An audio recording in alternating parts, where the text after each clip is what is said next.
Gloire à Dieu. Alléluia.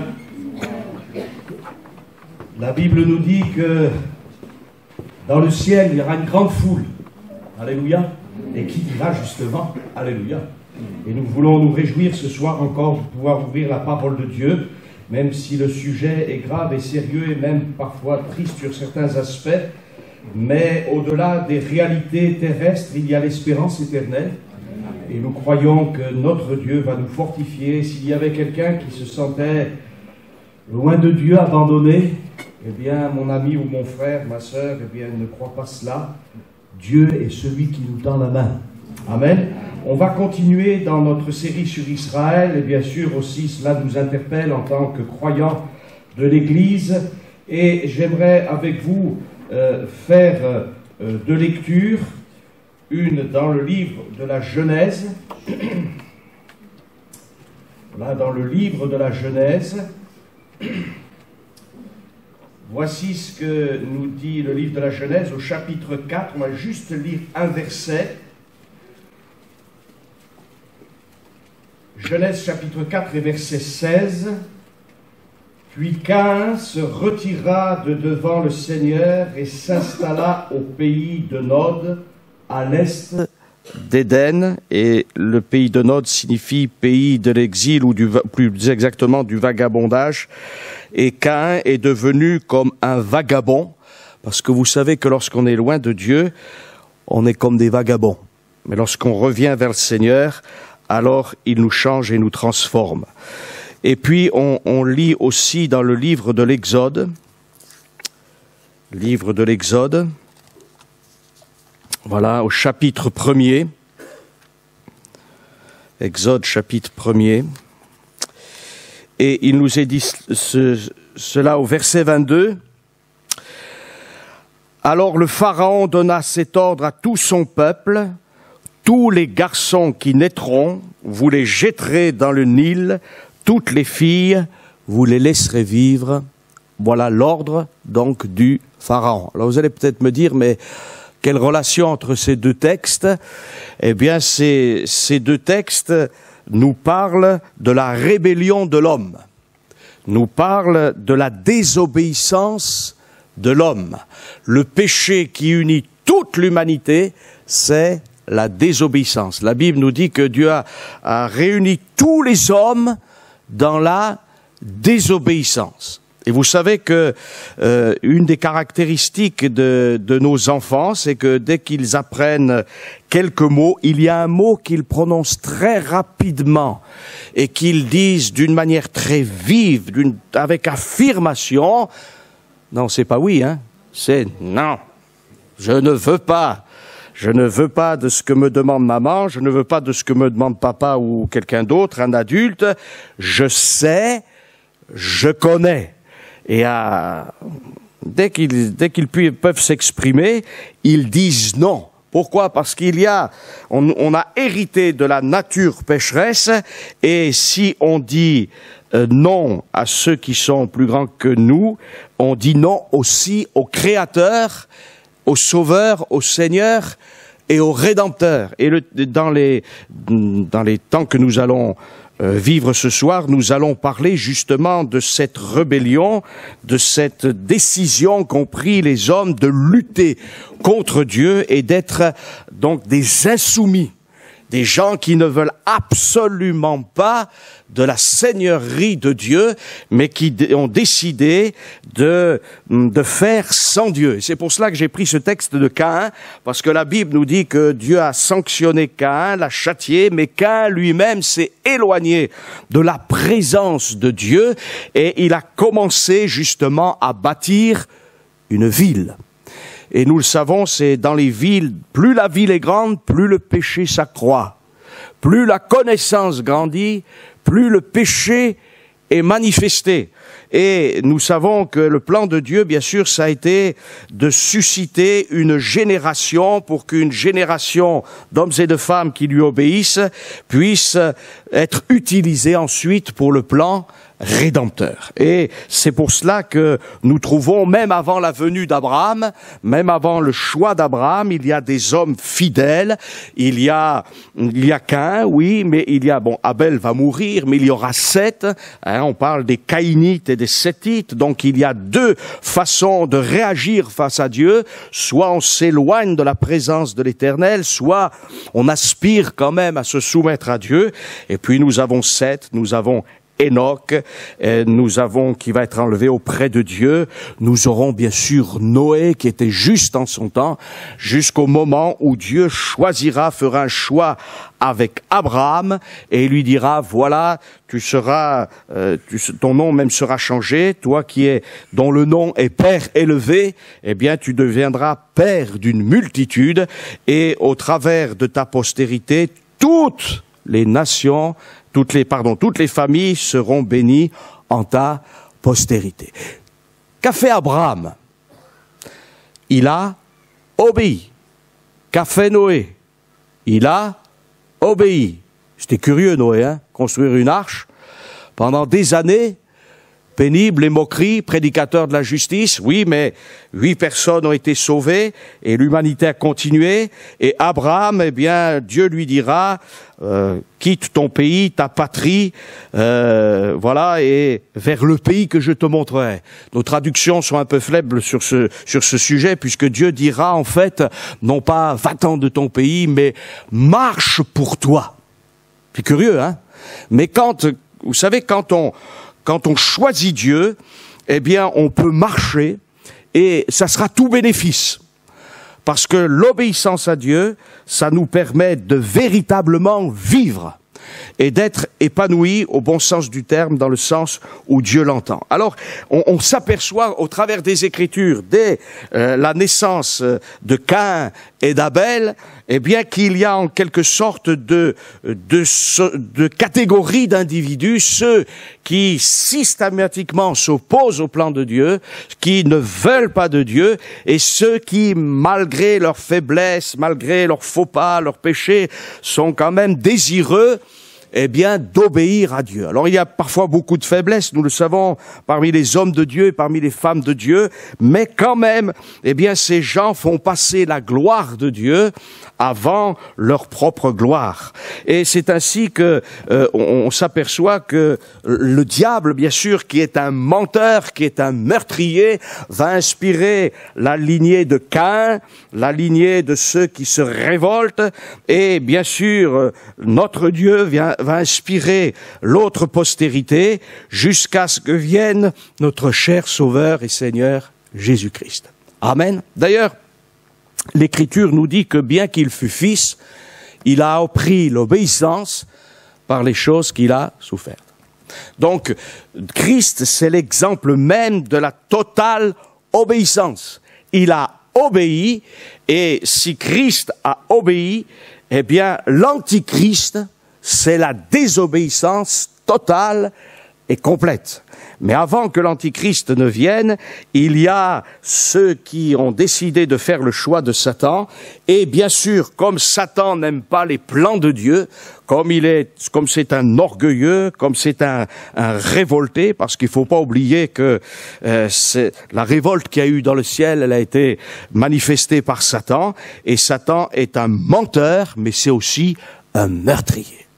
Et l'Écriture nous dit que nous n'avons pas à lutter contre la chair et le sang, mais contre les puissances, les dominations qui sont dans les lieux célestes, et notre combat, il est spirituel. Alors, le peuple juif, nous l'avons vu, Caïn va faire le mauvais choix, certains descendants d'Adam vont faire le bon choix, mais nous savons que lorsque Dieu a suscité Abraham, il y a eu Isaac, il y a eu Jacob, il y a eu ces 12 tribus, voilà, 70 personnes environ sont descendues en Égypte, et puis ce peuple, peuple, il a grandi.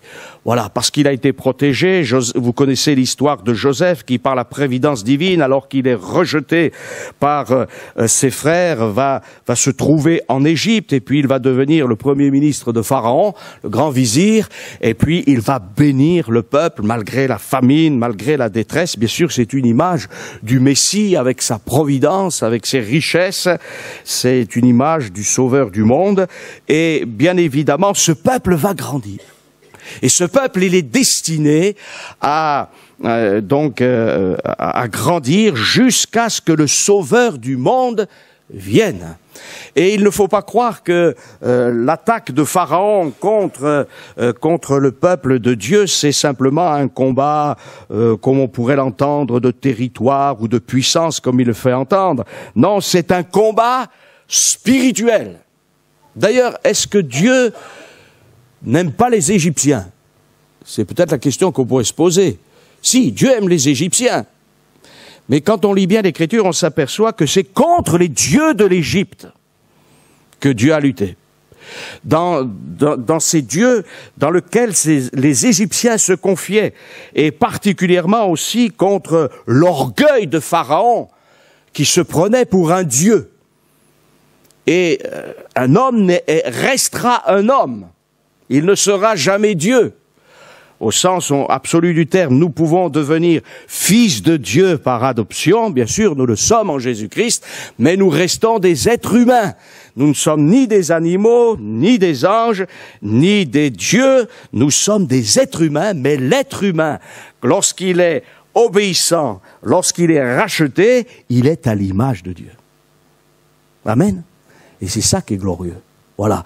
Dieu a créé l'être humain à sa dimension, mais il est marqué par l'image de Dieu, alors que le diable, d'ailleurs on le constate aujourd'hui, le diable il met sa marque partout, en permanence, et il veut détruire. Alors, il y a une lutte, et on s'aperçoit, et on va en parler de ce périple d'Israël. Alors, bien sûr, si on parlait de toutes les souffrances d'Israël, des exils, des pogroms de Russie, comment dirais-je, là où lorsqu'ils ont été spoliés, de la Shoah, on mettrait des heures et des heures à en parler. Mais j'aimerais un peu résumer pour faire voir un peu dans l'Écriture et aussi dans l'histoire comment les gens ont méprisé ce peuple, rejeter ce peuple. Pourquoi?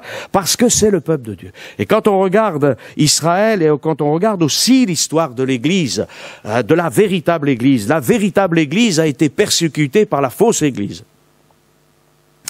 Et Israël a été persécuté par les ennemis de Dieu, et l'Écriture nous dit qu'un jour viendra, je ferai de Jérusalem, et c'est maintenant, on le sait, une pierre pesante pour tous les peuples, tous ceux qui la soulèveront seront meurtris, toutes les nations de la terre s'assembleront contre elle. Aujourd'hui, on ne veut pas d'Israël. Aujourd'hui, on ne veut pas du plan de Dieu, parce qu'en fait, c'est ça. Parce que Israël rappelle la loi de Dieu. Et l'Église rappelle la grâce de Dieu. Et ni la grâce, ni la loi ne sont acceptées parce qu'elles sont d'origine divine. Alors, il y a dans ce texte de l'Exode, en fait, la première tentative de détruire le peuple, pour que le peuple détruit ne puisse pas devenir une nation. Mais Dieu avait dit, je ferai de toi une grande nation. Et quand Dieu a décidé quelque chose, ni toutes les puissances diaboliques, ni toutes les puissances de l'enfer ne peuvent arrêter le plan de Dieu. Amen. Et on le sait, toutes les 10 plaies d'Égypte sont en fait contre 10 dieux de l'Égypte. Voilà. Le Nil représente un dieu. On pourrait faire une analyse, mais là n'est pas mon sujet ce soir. Mais ce sont des dieux. Dieu s'occupe du pouvoir spirituel. Pharaon se prenait pour un dieu et il a décidé, il a dit on va faire mourir tous les enfants mâles, et puis les filles on les laissera, parce qu'à cette époque, ce qu'il faut savoir aussi, c'est qu'un Égyptien pouvait prendre une Israélite, et à partir du moment où il la prenait pour femme, elle devait accepter sa religion et sa spiritualité. Donc, les femmes d'Israël auraient été noyées dans le peuple d'Égypte.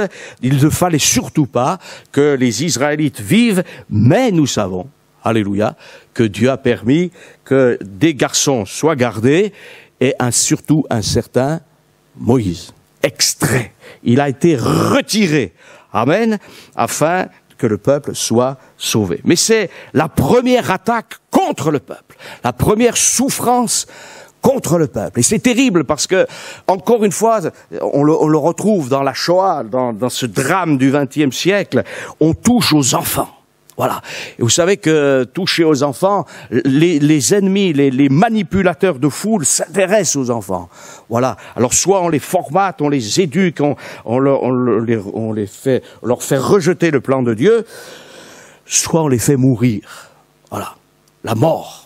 C'est l'opposition. Et on peut dire que dans les Saintes Écritures, eh bien, il y aura à plusieurs reprises, il y aura une tentative de détruire tout le peuple pour que ce peuple n'arrive pas, eh bien, à sa destination. Alors, on pourrait parler d'anti-hébreux, parce que ce sont contre les Hébreux. Voilà, les enfants mâles hébreux, les garçons doivent être détruits. C'est cela. Donc, on va s'apercevoir que l'ennemi prend des expressions différentes, des idéologies différentes pour essayer de détruire ce peuple, vous voyez.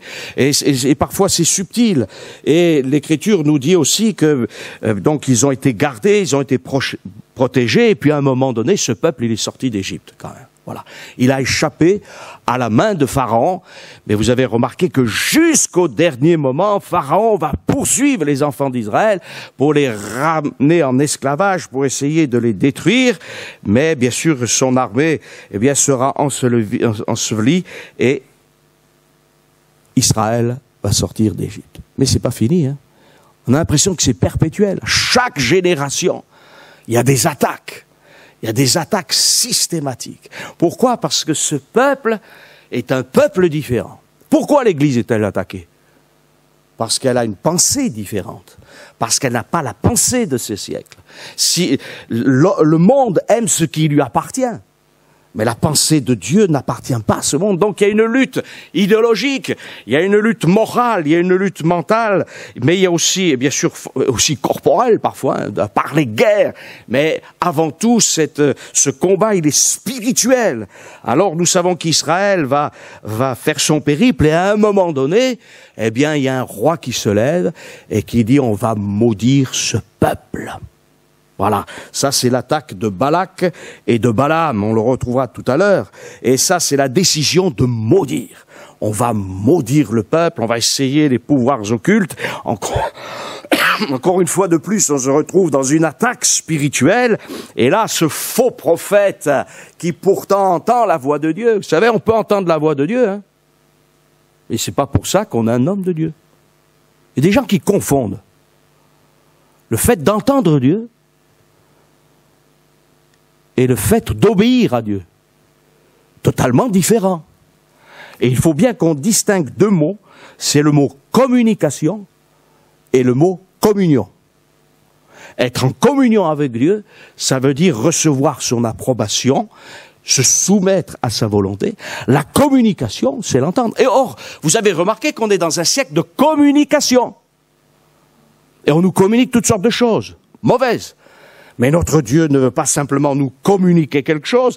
La parole de Dieu, c'est pas simplement quelque chose qui est communiqué, c'est quelque chose qui doit pénétrer dans nos cœurs, alléluia, et porter du fruit. Sinon, ça sert à rien. On va engranger toutes sortes de choses dans notre esprit, peut-être même ça sera émotif, parce qu'à certains moments, peut-être l'orateur pourra toucher les cordes sensibles de notre âme, mais ça suffira pas. Il faut que cette parole, telle une semence, vienne dans notre cœur, dans notre vie, et qu'elle nous transforme, que l'Esprit Saint nous régénère et qui nous transforme, et alors que l'œuvre de Christ se fasse, et alors nous ne sommes pas simplement en communication avec Dieu, mais nous sommes réconciliés avec Dieu et nous sommes à nouveau en communion avec Dieu. Or, ce Balaam, il entend la voix de Dieu, mais qu'est-ce qu'il va faire? Il va se corrompre avec l'argent. Il entend bien la voix de Dieu, et dans un premier temps, il dit non, je ne ferai pas ce que l'Éternel m'interdit, mais voilà l'influence. Et dans notre siècle, eh bien, c'est ça aussi, même le monde religieux. Le monde religieux, il est gangréné par l'argent, par la gloire, par toutes ces choses. Il est prêt à désobéir. Et quand on regarde les grandes religions, quand on regarde même les religions issues du christianisme, les horreurs qu'elles ont pu faire, c'est quelque chose de terrible. Parce que l'obéissance à Dieu n'y est plus. Parce qu'on se permet de juger les Écritures au lieu d'obéir aux Saintes Écritures. Alors il y a cette révolte, les fils de la rébellion. Voilà, on dit toujours non à Dieu. Il y a donc ce texte où Balak, le roi de Moab, demande à Balaam de maudire, mais nous savons ce qui va arriver. C'est que Dieu va toucher Balaam et elle va dire « Tu diras ce que moi, je désire que tu dises. » Or, il y a un texte, c'est la fin de ce que dit Balaam, un astre sort de Jacob. Je le contemple, pas maintenant. Et là, il s'agit du Seigneur Jésus qui va venir sauver l'humanité. Alléluia. Et ce Balaam, c'est un tordu, excusez-moi l'expression, hein, parce que comme il n'est pas arrivé à détruire le peuple par sa sorcellerie, par sa magie, par ses forces occultes, alors il conseille à Balak de corrompre les enfants d'Israël par la débauche. Mais vous savez que l'occultisme et la débauche, c'est lié, hein, en général. Alors la Bible nous dit que, eh bien, les enfants d'Israël se sont prostitués avec les filles de Moab. Elles se sont prostituées non seulement corporellement parlant, mais spirituellement, puisque les enfants d'Israël sont allés auprès des dieux de Moab. Et la sanction, elle a été terrible.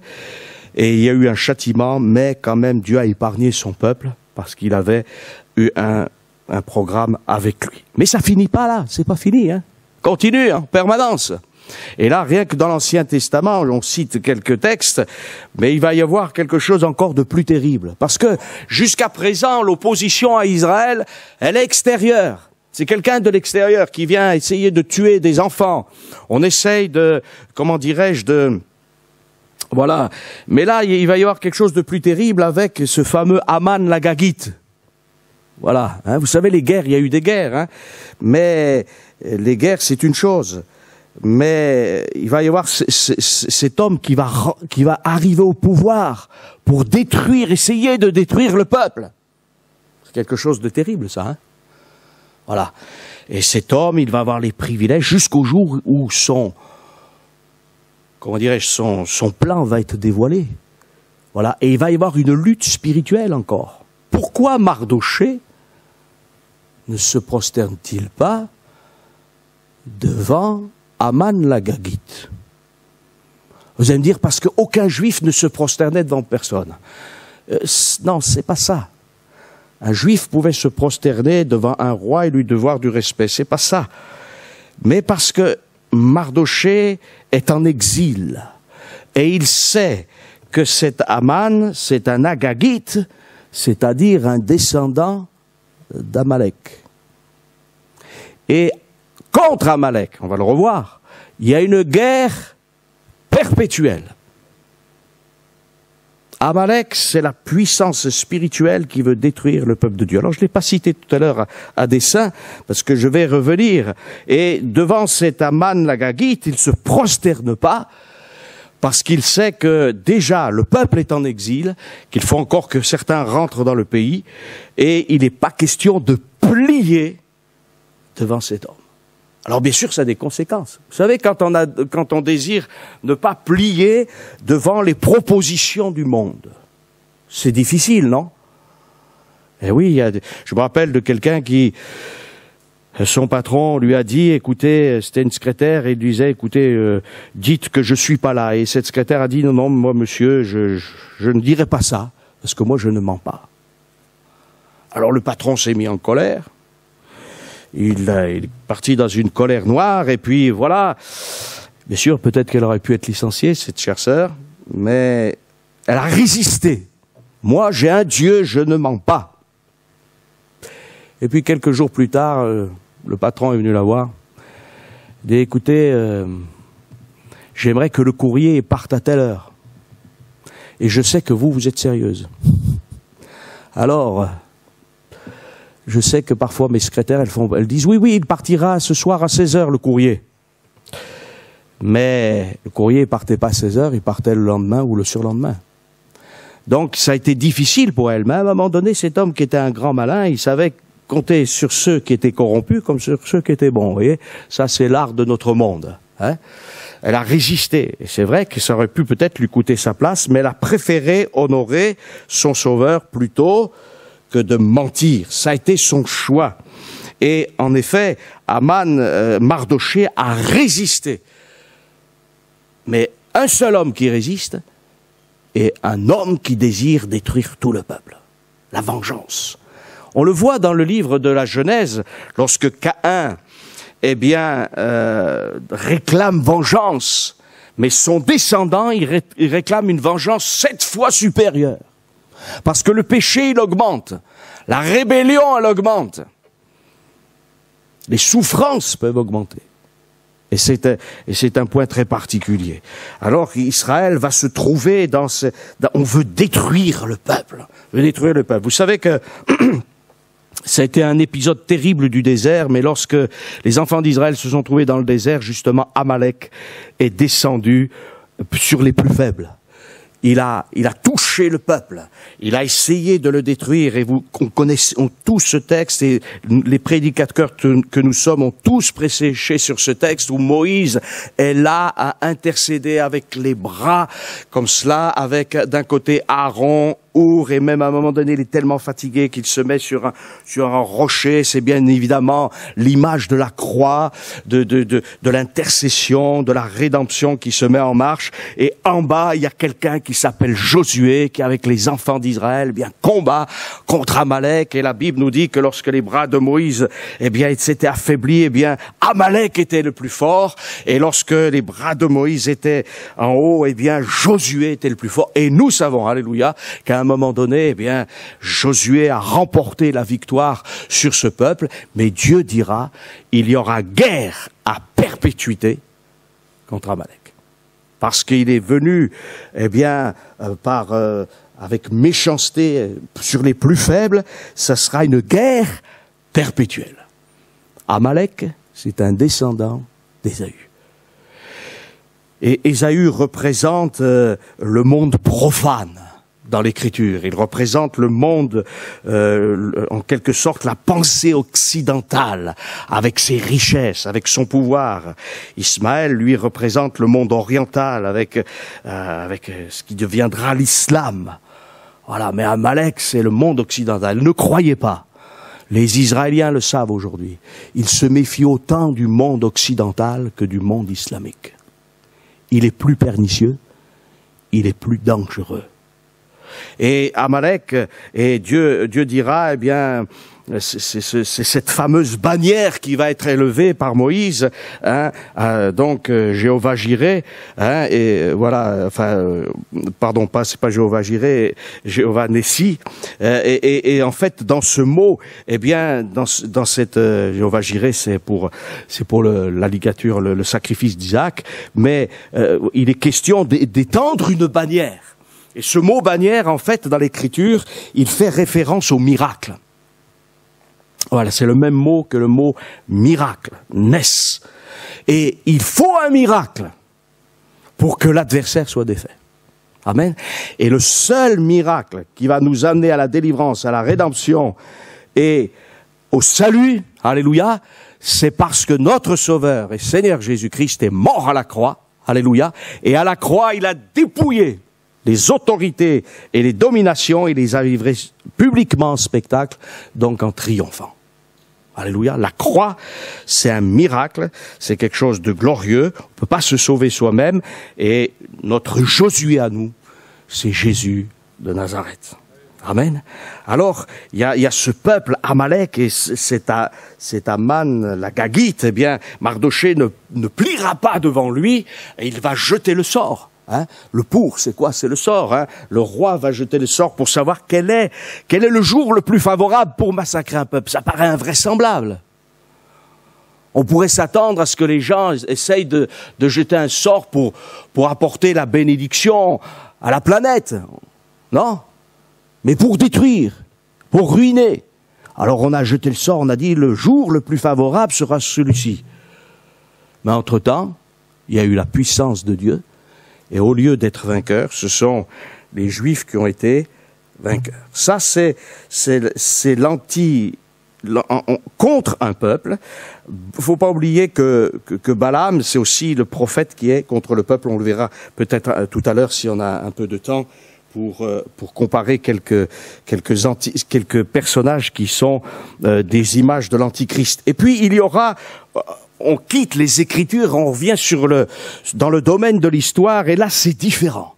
On va retrouver, alors que au départ c'est le peuple juif, une partie du moins du peuple juif qui a persécuté l'Église chrétienne naissante, il va y avoir un revirement. Mais en fait, ce revirement, il vient du fait que l'Église chrétienne s'est corrompue. Voilà, puisqu'à partir de Constantin et de ses successeurs, eh bien, le christianisme va devenir religion d'État. Donc est rentré dans l'Église toutes sortes de gens qui étaient des païens en fait, mais qui se sont dit pour les affaires, pour la renommée, pour pouvoir agir dans les États, dans les pays, il vaudrait mieux se faire chrétien. Donc on s'est fait chrétien. Enfin, on peut pas se faire chrétien. Hein. On le devient. Hein. Eh oui, mais on a eu l'apparence du chrétien. On a eu le rituel du chrétien. Mais on n'a pas eu le cœur du chrétien. Alors cette Église, elle s'est corrompue. Et puis au fur et à mesure, c'est plus l'Église de Jésus-Christ. C'est une Église. Mais c'est une Église remplie de paganisme et qui se réclame d'être le nouvel Israël. L'Église n'est pas le nouvel Israël. Il y a Israël, nous l'avons vu dimanche, et il y a l'Église. Alléluia.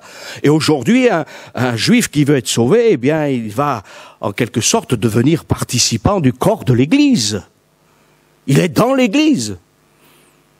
Eh oui. Mais cette Église va se corrompre au point de haïr le peuple de Dieu. Et ça, c'est terrible, ça. Elle n'est plus l'Église. Et souvent, c'est pour ça que je dis très souvent, c'est la chrétienté, c'est le christianisme. Mais même, quel christianisme, quelle chrétienté? C'est plus l'Église de Jésus-Christ. Et pourquoi? Tout simplement, c'est que l'Écriture nous dit que la loi royale, c'est quoi? C'est d'aimer Dieu et d'aimer son prochain. Le juif serait-il exclu de l'amour de Dieu? Un homme serait-il exclu de l'amour? C'est pas possible. Même si les gens ne sont pas aimables, eh bien, nous devons aimer notre prochain. Et nous ne pouvons pas aimer notre prochain si l'amour de Dieu n'a pas été répandu dans nos cœurs par le Saint-Esprit.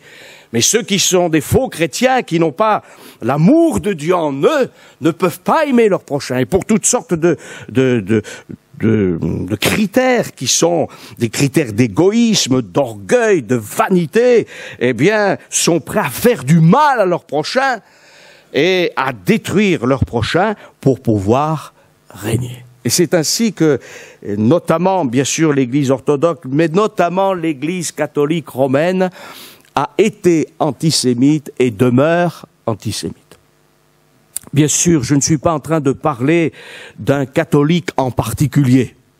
J'ai rencontré au cours de mon ministère des catholiques qui, je le crois, aimaient véritablement le peuple de Dieu. Il y a toujours des exceptions. Mais je parle là du système du Vatican et qui pense être le nouvel Israël et qui d'ailleurs est très embêté avec l'État d'Israël parce que pour lui c'est une aberration. L'Église catholique romaine pense qu'un jour elle dominera le monde et c'est pour cela que cette Église catholique romaine eh bien, sera impliqué dans le nouvel ordre mondial. Forcément, je crois hier que tous les chefs d'État ils le disent pas, mais ils sont quelque part en admiration devant l'organisation internationale, mondiale de l'Église catholique, qui est à la fois une puissance spirituelle qui domine les cœurs, les consciences, comme une véritable secte, et qui non seulement a un pouvoir spirituel, mais aussi a un pouvoir temporel.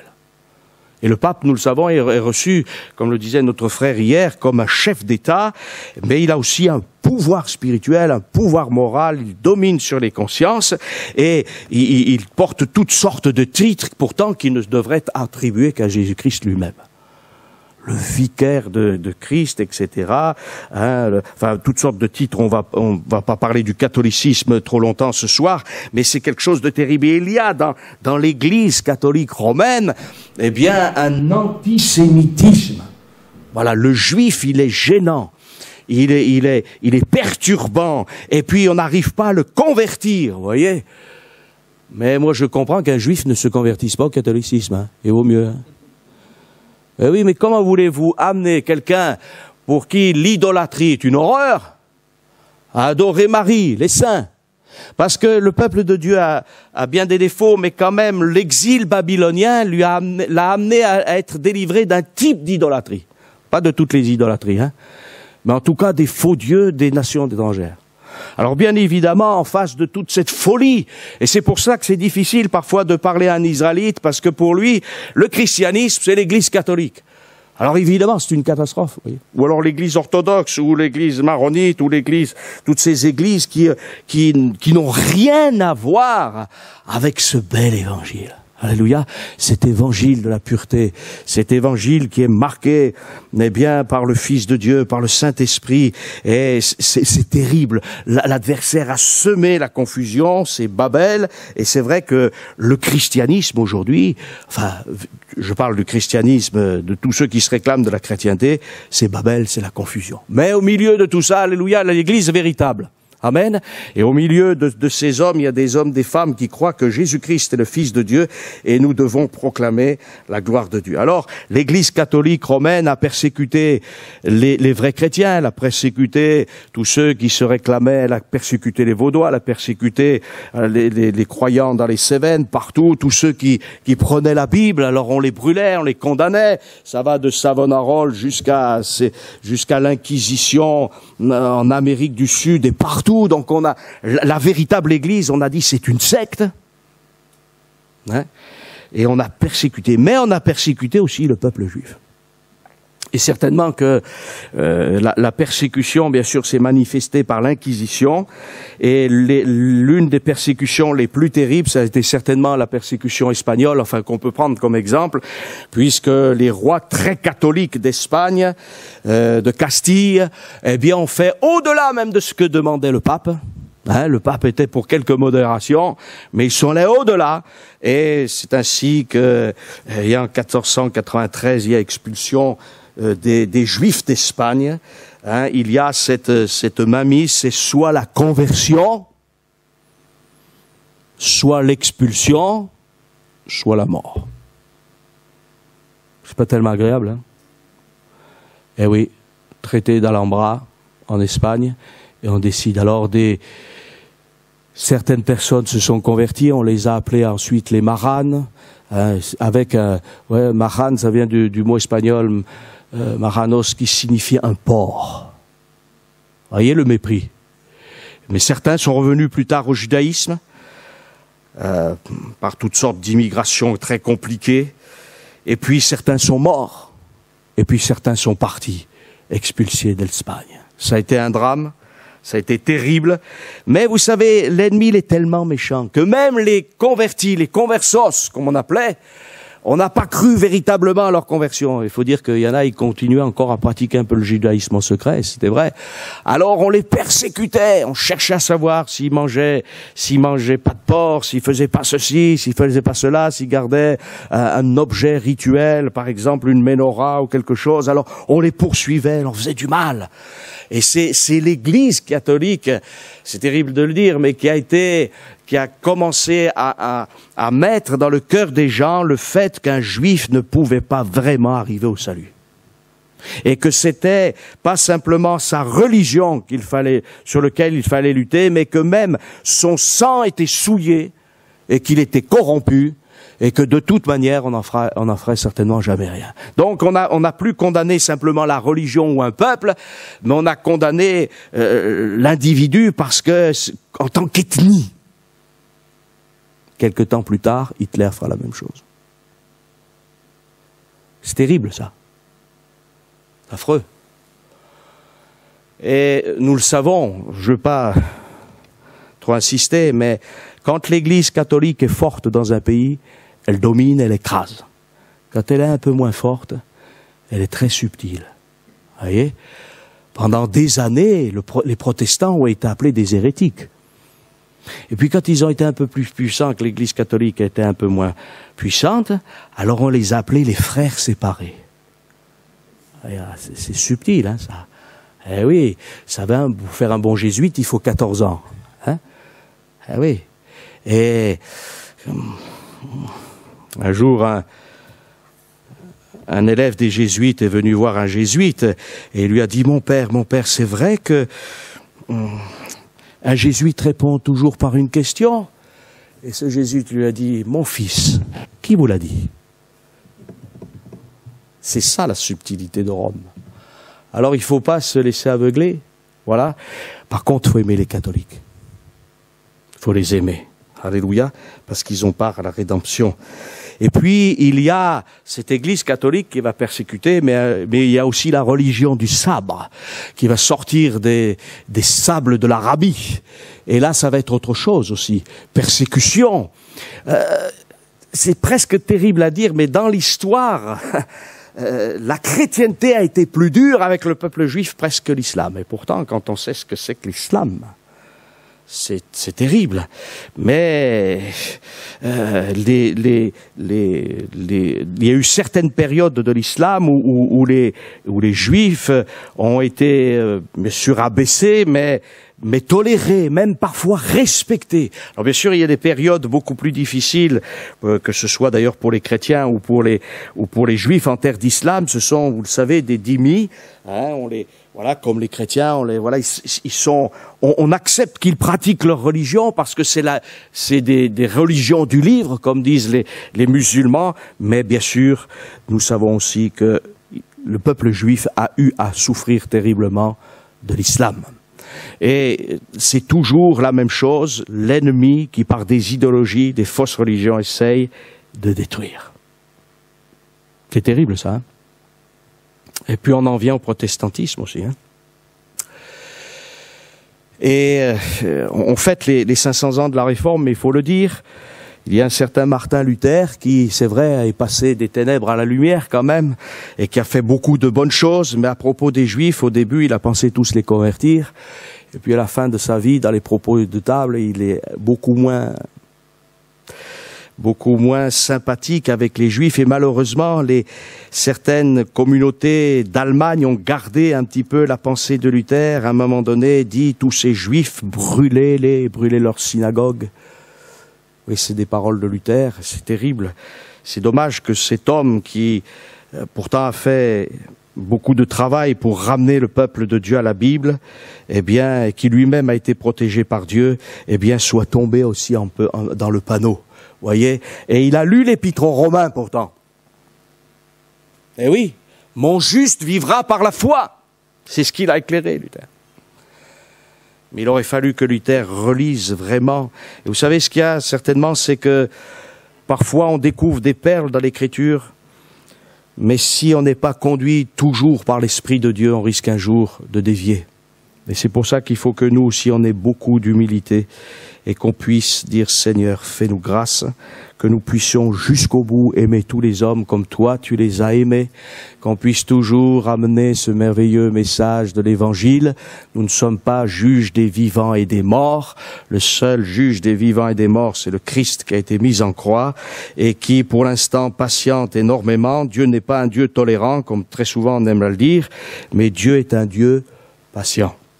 Alors il y a bien sûr tout ce monde religieux qui s'oppose et il y a des pas en avant, c'est l'anti-hébreu, anti-juif, antisémite. Et l'antisémitisme, on aurait pu se dire, avec le siècle des Lumières, il va disparaître. Hein, les Lumières. Enfin, les Lucioles, quoi. Hein. Les petites, voilà, et puis ça s'éteint vite, hein. Parce que il y a des propos qui sont pas glorieux chez ceux qui se réclament des Lumières. Hein, Voltaire a eu beaucoup de mépris pour les Juifs, comme d'ailleurs à l'égard des protestants, des prêtres, des moines, des musulmans, considérés comme des gueux. Vous voyez, ça c'est. On pense qu'on va créer une société idéale en méprisant les gens. Ce sont ceux qui sont aujourd'hui... Moi, je suis toujours étonné quand certains grands orateurs de tous bords, ou politiques, disent « Nous, on est très attachés au siècle des Lumières. » Oui, mais de quelle lumière? Non, Jésus dit « Je suis la lumière du monde. » Et les lumières qui ne sont que des halos qui sont plus ténébreux qu'autre chose ne nous apportent pas grand-chose. Alors bien sûr, il y a des grandes idées, il y a de l'humanisme. Voilà. Et vous savez, l'homme, il aime bien faire des réformes. Réformer l'Église, c'est une chose. Mais moi, je crois que l'Église, elle ne doit pas être simplement que réformée. Elle doit être conforme. C'est pas pareil, ça. On doit se conformer aux Saintes Écritures. Parce qu'on peut toujours se modifier. On peut toujours essayer de s'améliorer. Mais c'est pas ainsi qu'il doit en être. Il faut qu'on se conforme à l'enseignement de Jésus. Jésus dit, faites de toutes les nations des disciples et enseignez-leur ce que je vous ai prescrit. Il y a des prescriptions et la loi royale, nous la connaissons et nous voulons, par la grâce de Dieu, la vivre jusqu'au bout. Jean-Jacques Rousseau a été un peu moins sévère avec les Juifs. Il a reconnu que c'était un peuple quand même à part qui avait de grandes qualités, mais au travers, c'est assez curieux parce que cette révolution française, on nous la présente tellement souvent comme quelque chose d'extraordinaire. Ça va être la liberté pour les peuples, etc. C'est vrai qu'il y a eu les droits de l'homme, etc. et les Juifs en ont bénéficié assez rapidement, mais on peut écrire quelque chose sur le papier, mais après il y a la réalité. On a aboli l'esclavage, non? Il n'y a plus d'esclavage. Il n'y en a jamais eu autant. Voilà. Alors ça a été bien de l'abolir. D'ailleurs, entre parenthèses, ce sont les grands de ce monde qui, c'est des évangéliques aussi qui ont été pour cela, pour l'abolition de l'esclavage. Mais pourtant, l'esclavage, il y a encore des trafics d'êtres humains, etc., etc. Alors, c'est assez curieux, mais après la Révolution française, eh bien, l'antisémitisme est revenu. Voilà. Et justement, le mot antisémite, il a été créé en 1860. Hein, c'est un journaliste qui a dit cela. C'est assez curieux parce que il n'y a pas que les Juifs qui sont des sémites. Hein. Et non. Mais le mot antisémite, il a son importance. Vous savez, les hommes, ils créent des choses, mais ils se rendent pas compte même de la réalité. Et ce mot antisémite, il vient du mot, parce que le mot sémite, en fait, c'est le mot chémite. Et chémite, ça vient du mot non. Quand on est contre Shem, on est contre le non. Les Juifs, par respect de Dieu, disent, ne prononcent pas le nom divin. Ils disent soit Adonai, c'est-à-dire le Seigneur, soit Hachem, le nom.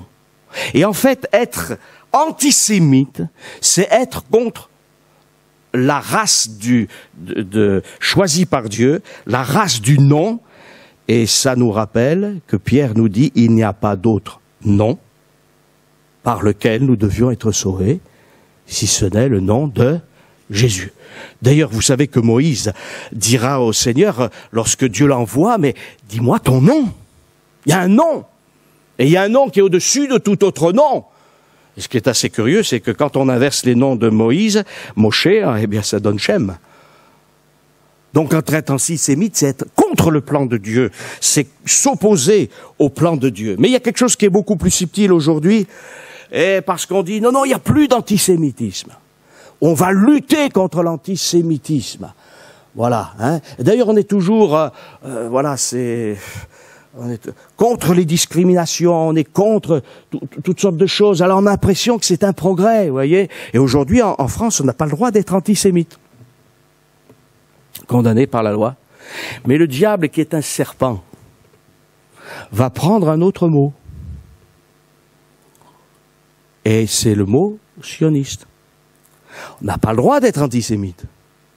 On a le droit d'être antisioniste. Seulement Dieu continue son œuvre. Parce que ce peuple qu'il a préservé, eh bien, il le préserve pour Sion. Alors vous allez me dire, frère, est-ce qu'on peut être sioniste? Ouh là là, sous ce mot, il va y avoir des problèmes peut-être, hein? Alors je vais vous le dire, mais après je vais vous expliquer tout de suite, hein? Je suis sioniste, mais un sioniste biblique. D'accord? Parce que Dieu a dit que c'est en Sion qui ferait résider sa loi. Alléluia.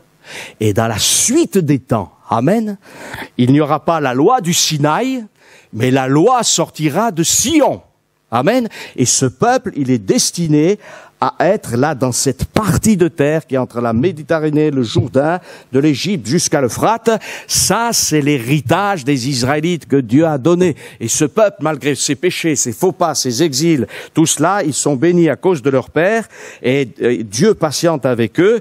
Et lutter contre ce peuple, eh bien, c'est s'attirer la malédiction, c'est lutter contre Dieu. Alors, est-ce qu'il ne faut pas aimer les autres peuples? Si, il faut les aimer autant. Mais les autres peuples, ils ont leur territoire. Dieu leur a accordé des territoires, il leur a accordé des bénédictions. D'ailleurs, Dieu a dit à l'épisode juste avant même la construction de la tour de Babel, de se répandre dans le monde entier. Il y a un programme pour les nations. Et Dieu aime les nations. Alléluia. Et il y a des sionismes qui ne sont pas bibliques. Mais il y a un sionisme qui est biblique. Et c'est celui-ci à qui nous devons nous attacher. Satan, c'est l'anti-Dieu. L'antichrist, c'est l'anti-fils de Dieu.